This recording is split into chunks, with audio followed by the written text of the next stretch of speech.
Je vais vous inviter ici à une rencontre tout en douceur. Donc si vous vous attendiez à une vidéo où on va être dans l'information, dans une forme d'entrain de speed, c'est pas celle-ci qu'il faut écouter. Je vais vous orienter vers d'autres de mes vidéos. Celle-ci, c'est vraiment une vidéo de rencontre. Quand on fait ce chemin de retour à soi, je précise une fois de plus que je suis pas en train de parler du soi nombriliste qui en a marre de s'être occupé des autres et qui maintenant, il est temps de penser à sa propre gueule.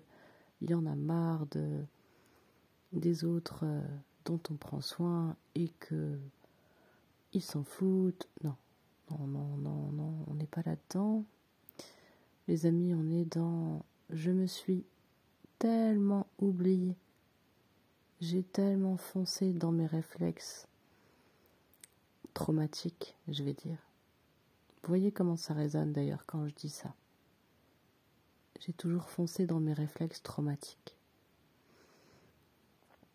Est-ce que ça vous parle? Ou est-ce que vous vous dites mais n'importe quoi, j'ai pas de trauma, tout ça c'est encore des trucs pour aller se caresser dans le sens du poil, aller parler toujours des mêmes trucs, les douleurs, les blessures, c'est bon. La vie elle est faite pour être vécue à 100%, pleinement. Oui. Bah oui, bien sûr qu'elle est faite pour être vécue à 100% pleinement. Mais quand dans notre corps, il y a une accumulation de tension dans nos muscles, nos articulations, quand notre cerveau, il s'est mis à fonctionner un peu dans tous les sens, à se dérégler dans son fonctionnement, parce qu'il est déconnecté du corps ou que, bien sûr, il est connecté au corps parce qu'il y a toujours ces connexions qui se font au niveau du système nerveux, des informations qui sont envoyées de manière à ce qu'il y ait des actions mises en place ou de l'inhibition mise en place. Donc il se passe toujours quelque chose. La vie est là. Mais quand je parle de réflexe traumatique, c'est ce qui va être palpable, c'est que la vie est là de manière robotique, c'est-à-dire elle est là comme quelque chose de subi. Elle n'est pas là comme du choix, comme du dessin. Vous savez, quand on choisit de dessiner, on va choisir ce qu'on dessine, on va choisir quel type de crayon on prend, on va choisir la taille du papier, la texture du papier, on va choisir l'endroit où on va se poser pour le faire, on va envisager ce qu'on va poser, grossier, détaillé, coloré, noir et blanc. Est-ce que je vais mettre 5 minutes à le faire ou est-ce que je vais m'engager dans quelque chose qui va durer 2 heures ou 5 heures? On envisage les choses et on a une forme de choix. Métaphoriquement, on voit bien que c'est très différent de il faut, je dois, j'ai pas le choix. Si jamais il n'y a pas ça, je vais aller pas bien. Et je sens cette urgence en fait. Quelque part, la différence entre la vie et la survie, c'est la notion d'urgence et de choix. Donc, quand je parle de réflexes traumatiques, dans lesquels on se sent foncé, si on est honnête, ben ça va se calculer par rapport à ça. Ça va s'évaluer par rapport à ça. Il me faut tel aliment tout de suite. Ou il faut que je parle à telle personne tout de suite. Il faut que j'aille courir tout de suite. il faut absolument que je me débarrasse de cette pensée, tout de suite. Il faut que j'évite de laisser cette émotion de tristesse monter, tout de suite. Et je vais trouver telle chose à faire pour ça. Et ça peut pas être autre chose. Vous voyez, il y a vraiment l'urgence et le choix dans tout ce que je vous dis là. Et c'est vraiment avec cette écoute-là fine, de plus en plus fine, qu'on peut voir c'est quoi ces histoires de réflexes traumatiques. Après, au fur et à mesure qu'on rentre dans cette histoire-là de rencontre, il va se passer plein de choses, c'est clair. Des choses géniales, super agréables, notamment des compréhensions, des mots justes sur des choses sur lesquelles on n'avait jamais pu mettre de mots, des compréhensions qui nous font déculpabiliser, qui nous motivent à nous engager dans une nouvelle voie, la voie de l'écoute, qui nous donne de l'espoir, qui nous font nous sentir un peu plus vivants, notamment parce qu'on remet l'histoire du corps et le lien corps-esprit. Ça rend vivant. Et il y a aussi plein d'autres choses qui peuvent arriver, qui sont hyper désagréables. Surtout pour la part de nous qui aime ce qui est stable et ce qui ne bouge pas et ce qui nous donne l'impression d'être en sécurité. Parce que là, du coup, on perd certains repères. On perd une vision de notre histoire, notre passé, ce qu'on s'est raconté sur nous, ce qu'on s'est raconté sur les autres. On voit aussi plein de choses qu'on aurait pu faire si on avait compris ça avant. On voit aussi à quel point on s'est maltraité. Ou à quel point on a maltraité les autres. En général, les deux vont de pair. Donc, on est vraiment face à beaucoup de remous, beaucoup de choses nouvelles, beaucoup de voix intérieures qui se réveillent. Il peut aussi y avoir un réveil de douleur, il peut y avoir un réveil d'impatience, il peut y avoir un réveil de colère, il peut y avoir un réveil de tristesse, de dégoût, de peur.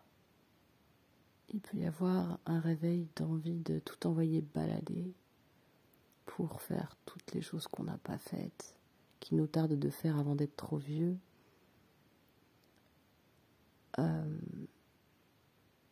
Une espèce de léthargie totale, une envie de se reposer, tellement c'est fatigant d'observer toute l'agitation à laquelle on a été régi, malgré nous, toute cette intensité de notre vie, de nos réactions, de nos actions. On peut vraiment avoir énormément de choses qui viennent de toutes sortes, très enthousiasmantes et très déprimantes. Et c'est le jeu, parce que de la même manière que quand on se réveille d'une nuit de sommeil, on va se retrouver face à des impressions visuelles, des formes, des couleurs, des choses qui restent statiques, des choses qui bougent. On se retrouve face à du bruit, des petits bruits, des gros bruits, des bruits dans la pièce, des bruits au loin. On va se retrouver face à des choses qu'on va toucher, des textures, des sensations. différents types de températures, selon que c'est l'hiver ou l'été, où on sort de notre sommeil. On va se retrouver évidemment face à peut-être quelqu'un, donc notre propre personne à gérer, mais aussi quelqu'un d'autre, donc de l'interaction qui est coûteuse en énergie, même si c'est aussi source de plaisir. On va se retrouver face à qu'est-ce qui se passe maintenant. On va se retrouver face à énormément de stimuli, on va se retrouver avec du coup toute notre chimie intérieure qui se réveille, qui s'opère complètement différemment de quand on est en mode sommeil. Voilà, il se passe énormément de choses parce que ça s'appelle un réveil en fait. Et donc, c'est bien sûr très différent du sommeil. C'est vraiment une métaphore hyper claire, hein, c'est-à-dire que c'est pas tout blanc ou tout noir, il se passe plein de choses. Et en même temps, on peut dire que c'est la vie. Dans la vie, on ne peut jamais savoir ce qu'on va vivre. On va pouvoir vivre une naissance qui nous réjouit, la mort de quelqu'un du coup avec qui on ne pourra plus interagir, qu'on ne verra plus. Ça va pas du tout nous mettre face à des mêmes sensations, émotions, pensées. Il va y avoir des choses plus ou moins confortables. Et en plus, tout ça va être teinté de la manière dont on filtre le mental, dont on filtre la vie, c'est-à-dire dont notre mental filtre la vie. Nos croyances, comment on a géré nos expériences, est-ce qu'on est resté figé, est-ce qu'on a réussi à intégrer, est-ce qu'on est flexible, est-ce qu'on est rigide, est-ce qu'on voit la vie trop en rose ou trop en noir. Tout ça, bien sûr, va venir teinter, colorer les choses. Donc, la rencontre, parce que ces dernières vidéos, j'ai quand même beaucoup parlé de rencontres, aussi bien en interview, avec ces derniers temps avec Daniel Morel, avec Aurélien Boitias, mes dernières vidéos aussi avec André Lemoine. On a parlé vraiment de rencontres, parce que tout ça, c'est de la rencontre. Et selon comment on est disposé à la rencontre, ça se passe pas pareil. Quand il y a du trauma qui est encore beaucoup ancré dans le corps, et je dis bien dans le corps, parce que bien sûr que c'est devenu un truc qui est dans notre tête, dans notre vie, qui est palpable, dans nos réactions, dans nos comportements, dans nos manières de penser, de vivre, de relationner. C'est avant toute chose engrammé dans notre corps. C'est une charge qui est dans notre corps. C'est dans nos muscles, c'est dans nos articulations, c'est dans nos fascias, c'est dans nos organes, c'est dans la souplesse ou non de notre corps, dans notre maintien de corps, dans notre manière de bouger, c'est dans ces tensions, dans ces mouvements énergétiques, dans ces pensées incessantes, dans plein de choses très très physiques, très concrètes, très biologiques, très chimiques en nous. C'est là que ça se passe et c'est là qu'on va quelque part aller regarder, plutôt que de regarder juste les dégâts, ou plutôt que de ne pas regarder. Comme ça, du coup, si on ne regarde pas, il n'y a pas. Mais ça, c'est vraiment... c'est un truc... je pense que quand on a cette envie profonde à l'intérieur de nous de grandir, ça marche plus au bout d'un temps. Le déni, il marche plus. On en est extirpé de notre déni. Pourquoi? Parce que tout simplement, au bout d'un moment, c'est notre corps qui nous le rappelle, ou c'est les événements de notre vie qui nous le rappellent. Il y a beaucoup de témoignages de gens qui racontent à quel point tout s'est cassé la gueule, genre en 2 mois, 6 mois, 1 an. Ça a été vraiment une manière de sortir du déni. Et c'est normal qu'on veuille ne pas regarder ces trucs-là. Quelque part, ça montre qu'il y a une part de nous qui a envie de joie, de vie, de pas de prise de tête, de profitons de la vie. Quelque part, c'est pas que négatif quand on regarde bien. Ça montre bien que même les parts en déni sont à notre service. Sauf que le problème, c'est que les parts en déni, elles vont créer énormément de compensation. Parce que là où je veux m'amuser, là où finalement il y a beaucoup de peine, et où je veux pas aller visiter la peine, bah, il va y avoir une compensation qui va se faire. Ok, je vais aller dans la joie, mais ma peine, elle va bien se loger quelque part quand même. Elle va pas juste s'en aller parce que j'ai décidé de pas la voir. Elle va rester quelque part. Donc même si je la vois pas, elle va être là. Donc elle va se cristalliser quelque part. Il y a quand même beaucoup de symptômes et de maladies qui nous montrent ça. Ça nous montre ça. Donc soit on est à l'écoute, on apprend à être à l'écoute, il n'est jamais trop tard, quotidiennement. On devient un explorateur curieux de ce qui se passe en nous. Soit on devient un indifférent total qui se concentre sur les joies de l'extérieur. Il y a tellement de quoi faire en plus à l'extérieur, franchement. Il y a de quoi faire. Vraiment, il y a de quoi faire. Et comme nous sommes dans une société de consommation, il y a encore plus de quoi faire parce que le divertissement est à notre portée. Et si toutefois on n'a pas assez de... Comment je peux dire? De disponibilité, je ne sais pas, même financière, on trouvera des trucs gratuits qui nous divertissent quand même. Donc, quelque part, on est piégé de toute façon.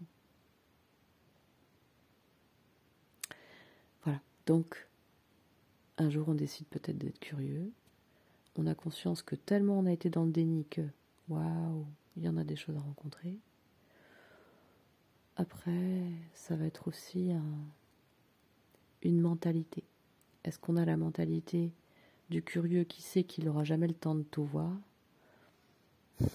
qui ne pourra pas tout comprendre, qui ne pourra pas tout résoudre, mais qui a conscience que cette voie-là, c'est la voie de la rencontre, et la rencontre, c'est peut-être le truc le plus chouette au monde, en fait. Voilà. Parce que sinon, le contraire, c'est la fuite, et la fuite, elle nous fait rencontrer plein d'autres choses, certes, mais parce que profondément on a envie de rencontrer. Et de plus en plus, je comprends que dans la vie, on n'est pas venu rencontrer que le confort et la joie, et que la joie, elle se rencontre aussi dans la curiosité. Maintenant, c'est un long processus, donc ça, on ne trouve pas tout de suite. Pas juste parce que j'ai compris ça que j'ai ma joie disponible, juste parce que ça y est, je me mets à rencontrer. Je vous le disais, il y a beaucoup d'inconfort, et surtout au début. Le temps que ça se recale.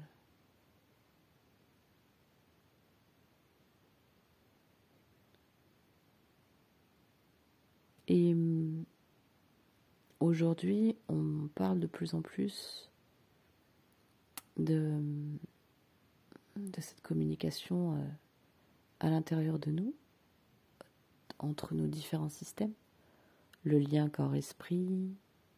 On parle aussi beaucoup des fascias. C'est très, très en vogue de parler des fascias, tel un nouvel organe.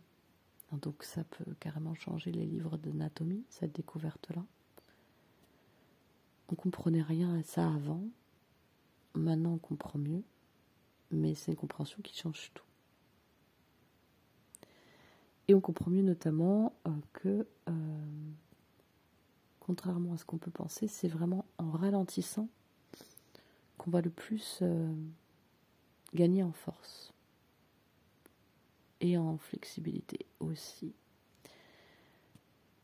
Et ça, c'est vraiment extrêmement chamboulant comme paradigme, puisque on a beaucoup, mais il suffit de regarder le nombre de films d'action dans lesquels les personnages s'agitent dans tous les sens et ils obtiennent une résolution en s'agitant, en développant énormément de stratégies, en étant ultra méga compétent, en dézinguant un peu tout sur leur passage au passage, en se créant des ennemis dans tous les sens, en se mettant au centre comme je suis le bien, l'autre est le mal. Voilà, c'est beaucoup ça. Donc c'est très binaire et c'est très tranchant, très très basé sur l'action. Et on se rend compte que ça laisse pas beaucoup de place à une vision holistique, où on peut voir les choses d'une manière plus globale. Ça laisse pas beaucoup de place à... Comment je peux dire ça, à toutes les fonctionnalités de bien se mettre en place correctement à chaque instant. Ça ne permet pas de voir très clair en fait. C'est tellement agité que c'est trouble. On voit que dalle en fait. Donc on agit, on a une sensation très agréable de résolution, parce que en fait ça va tellement à 100 à l'heure que c'est cool. On ne peut pas être en contact avec l'erreur dans laquelle on est. On est beaucoup trop agité, donc on n'a pas le temps de voir. Puis comme c'est épuisant, derrière, pouf, on tombe, on dort, et puis après on se réveille, et puis on repart à 100 à l'heure, et on n'a pas le temps de voir. Mais comme je vous le disais, ce déni ne peut pas durer très longtemps. Je pense pas, en tout cas moi. Peut-être que je me trompe. Mais en tout cas pour moi, ça marche pas. Ça c'est sûr. Ça ne marche pas. Et puis ça s'explique très très bien physiologiquement, par le système nerveux. Si on en revient à l'explication physiologique, évidemment notre corps peut mettre beaucoup d'actions en place, des stratégies d'action, pour que le système sympathique, notre système de fuite ou de combat, soit extrêmement efficace. Donc beaucoup d'activités, d'actions, de mobilisation. Dès qu'il y a un sentiment où ça commence à retomber, qui nous met en sécurité parce qu'on n'est pas à l'aise avec le côté un petit peu plus posé, un petit peu plus inerte, un petit peu plus ralenti. Si ça c'est synonyme de peur pour nous, dans notre système, pour plein de bonnes raisons, alors la mobilisation va être toujours là. Mais au bout d'un moment, le système étant bien fait, la machine, elle se fatigue. Elle a beau être extrêmement fonctionnelle, au bout d'un moment, elle dit stop. Cette stratégie-là de mobilisation constante, pour éviter de ressentir, par exemple, ça marche plus du tout. Ça bug. C'est un peu comme si vous laissez une machine allumée,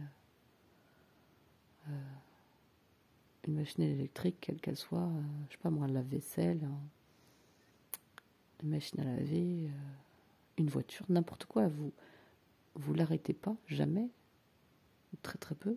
Au bout d'un moment, ça va tomber en panne, tout simplement. C'est la même chose. Le système nerveux, il fait son job. Et comme il fait bien son job, au bout d'un moment, comme toute chose, si ça tire trop sur la corde, ça pète quoi. Donc très gentiment, au bout d'un moment, si on veut pas voir, c'est notre corps qui nous dit. Et il y a tellement d'exemples. Il suffit de regarder les exemples de burn-out de gens qui ont toujours été extrêmement efficaces, foncent, vont bosser tous les jours, sont capables de prouesses, sont sur tous les fronts. Et un jour, impossible de se lever. Le corps ne veut pas fonctionner. C'est mort. Et donc là, on a beau vouloir, je veux mais je ne peux pas. Je peux plus. À force de ne pas avoir écouté. À force d'avoir voulu se prouver ou prouver au monde. Et puis surtout, ça part d'un souhait de ne pas souffrir, tout ça. Ça part d'un souhait de ne pas souffrir. C'est très palpable, on le voit très très bien quand on regarde certaines personnes très clichés. Il suffit de regarder certains hommes politiques, certaines stars du showbiz. En tout cas, il y a des exemples vraiment très frappants où ça se voit que les gens sont dans des stratégies très très très clichés, très...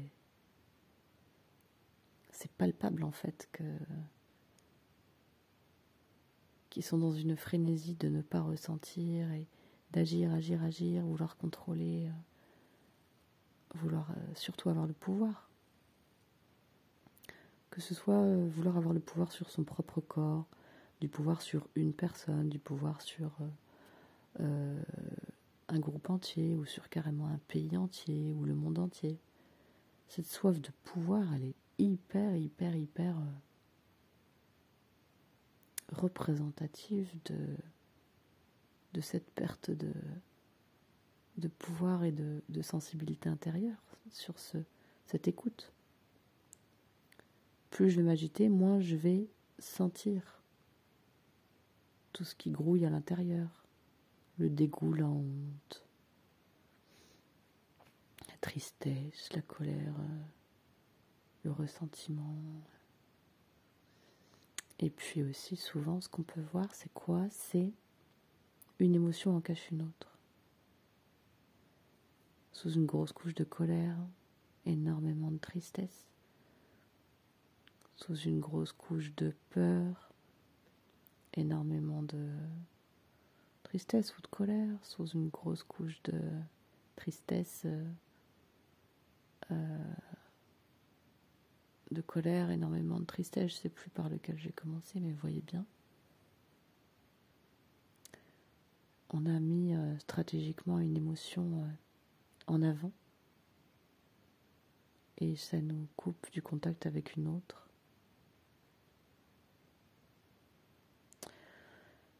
Waouh! Il y a beaucoup de choses à regarder. L'avantage, c'est qu'on n'est pas là pour regarder tout en même temps, comprendre tout. On est juste là pour commencer à ralentir. Et finalement, c'est quoi la réussite dans ce truc? C'est d'accepter de faire les choses pour rien. C'est d'accepter juste de faire les choses pour juste la rencontre. C'est prendre le risque de ne pas être efficace. C'est prendre le risque de ne pas être puissant à chaque instant.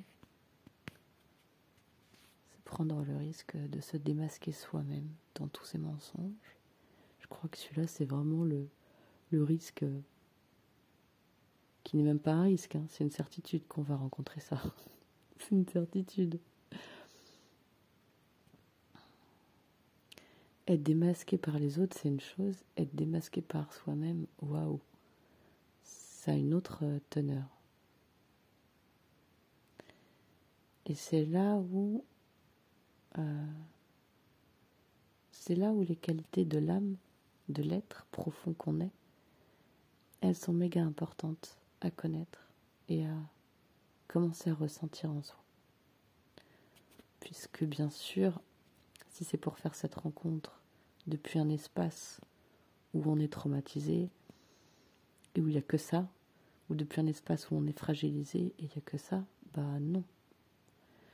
Donc c'est important de connaître le monde des ressources. Le monde des ressources, il va de corrélation avec connaître le monde de ses propres limites. Je vais aller rencontrer mes limites, je vais aller accepter de les rencontrer et je vais aussi rencontrer mes ressources. Je vais devoir les développer, ça veut dire les appliquer, essayer des choses. Au début, si ça se trouve, ce ne sera pas des ressources, mais en fait, c'est en les mettant en place qu'elles vont le devenir. Je vais rencontrer ce que ça me fait à l'intérieur. Puis peu à peu, forcément, mon réflexe traumatique, il va pouvoir se transformer en réflexe sanitaire, j'allais dire, en réflexe profondément ressourçant de l'intérieur. Et ça va les faire quoi? Ça va l'aider à libérer toutes ces charges traumatiques qui sont dans le corps. Donc c'est pas du baume de positivisme qu'on va poser au-dessus d'un truc qui est enflammé. On va aller vraiment rencontrer, regarder ce qu'il y a et poser beaucoup de douceur, de compassion, poser de la ressource, tel un médicament et telle une nouvelle information. On va aller dire, regarde, t'es pas obligé à chaque fois de te de te taper le pied dans la table, de te cogner dans le mur. Petit à petit, tu vas pouvoir trouver le chemin de quelque chose de plus doux, quoi. Et même si tu te cognes encore dans le pied dans la table, même si tu te cognes encore dans le mur, même si tu as encore tes réflexes d'aller là où ça fait mal et là où c'est pas bon pour toi, tu vas commencer à faire connaissance avec le monde de autre chose est possible, quoi. Et tout ça va s'entremêler. C'est pas je suis dans l'auto-sabotage total et je passe direct dans la ressource nickel, parfaite. Non, c'est pas ça. C'est la rencontre des mondes sincères, beaucoup de sincérité. Waouh! Beaucoup de sincérité. C'est la clé de l'humilité. Et en même temps, il faut vraiment être conscient de tous ces fonctionnements internes, de comment ça fonctionne cognitivement, etc. Parce que si on n'est pas au courant de ça, évidemment, on va avoir un critique intérieur tellement fort que ça risque de nous faire tomber encore plus bas.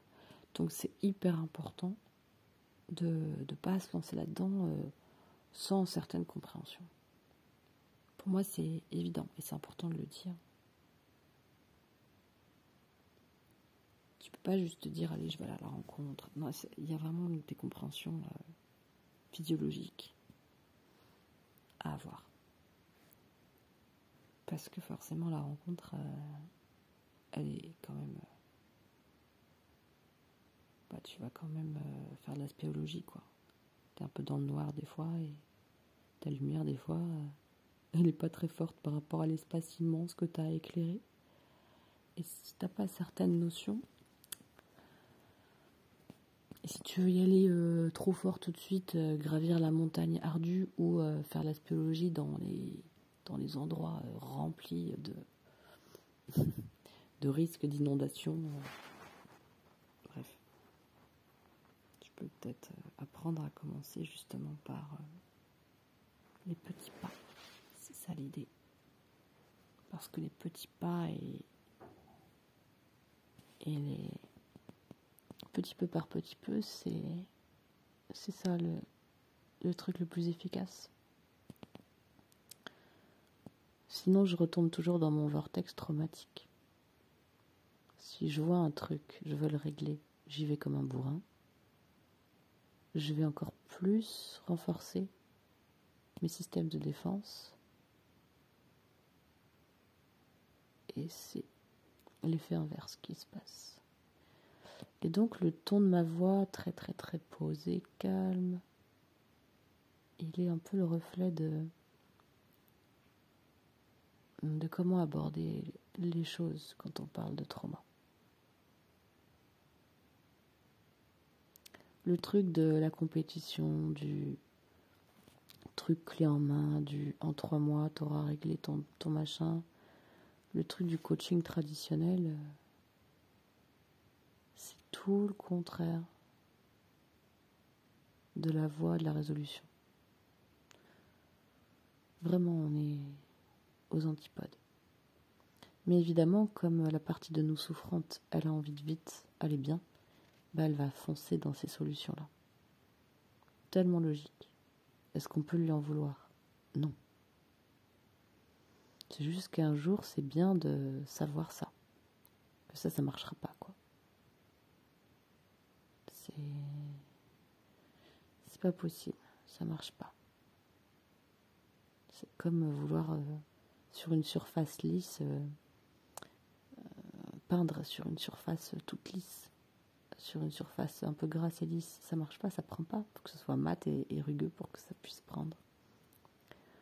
Voilà, donc c'est bon de savoir ça.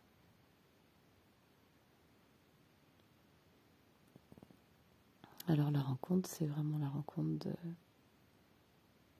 partout là où on va vite. Ça va être cool de ralentir un peu. Et de traiter les choses une chose par une chose. Et de tout de suite apprendre à les mettre des ressources. Explorer plein de ressources et les mettre en place pour remettre du choix. Au tout début de cet audio, je vous parlais de le trauma, c'est quand j'ai pas le choix que d'aller faire ça. Parce que sinon l'activation, elle va me rendre fou. Donc c'est vraiment... même si ça paraît être un truc sympa, il faut absolument que j'aille courir. Donc je vais courir et comme c'est politiquement correct d'aller courir, et du coup je vais penser que c'est juste. Contrairement à boire un grand verre d'alcool ou fumer un joint, où on va vite pouvoir dire là t'es en train de te noyer dans un truc. Oui, tu te noies dans un truc la plupart du temps quand tu fais ça, et pas systématiquement, mais en tout cas si tu le fais parce que tu as besoin de te soulager, oui, c'est ça. Mais si en fait tu n'as aucun autre choix que d'aller courir comme un forcené, tu es enfermé dans le même mode. Donc la stratégie c'est une chose, mais c'est surtout d'où ça part, quoi. Si en fait j'ai besoin de douceur et de tendresse, et que systématiquement je vais foncer dans les bras du premier venu qui va m'offrir les bras autour de mon cou, il y a plein d'autres manières dont je peux me donner de la tendresse. Là, ça veut dire que finalement, j'ai confondu la stratégie avec le besoin. J'ai besoin de tendresse et j'ai confondu ça avec avoir des bras autour de mon cou que je vais trouver n'importe où, n'importe comment et qui vont absolument pas me nourrir. Des exemples, il y en a tellement.